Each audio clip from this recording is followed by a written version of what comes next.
जिसके इरादे मजबूत हुआ करते हैं, अक्सर किस्मत भी उसके सामने घुटने टेक देती है।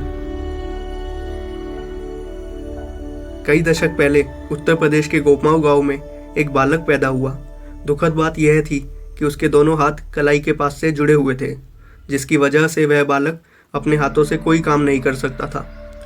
उसके माता पिता बालक की स्थिति से दुखी थे। थोड़ा बड़े होने के बाद बालक ने पढ़ना चाहा। उसे हिंदी और संस्कृत का ज्ञान था, जबकि पिता को फारसी आती थी। उसने अपनी माँ से हिंदी पढ़ी और रामचरितमानस की चौपाइयाँ गाने लगा। बालक लिखना चाहता था, लेकिन हाथों की स्थिति के कारण लिखना संभव नहीं था। फिर एक दिन बहुत सुंदर घटना घटी। हुआ यूं कि उसके पिता एक दिन कुछ लिख रहे थे। बालक वहीं बैठा उन्हें ध्यान से देख रहा था। तभी उसके पिता के एक मित्र आ गए। उनसे मिलने के लिए उसके पिता उठकर बाहर चले गए। बालक ने किसी तरह हाथ की एक उंगली से कलम उठाकर उंगली के बीच में फंसा ली और लिखने लगा। उसके पिता ने एक पन्ने पर जो भी लिखा था, बालक ने वह हूबहू उतार दिया। पिता ने वापस आकर देखा तो उनकी खुशी का ठिकाना ना रहा। उन्होंने उसे एक विद्यालय में भर्ती करा दिया।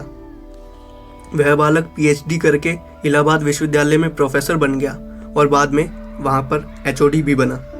आगे चलकर वह बालक हिंदी के प्रसिद्ध विद्वान डॉक्टर रघुवंश के नाम से प्रसिद्ध हुआ।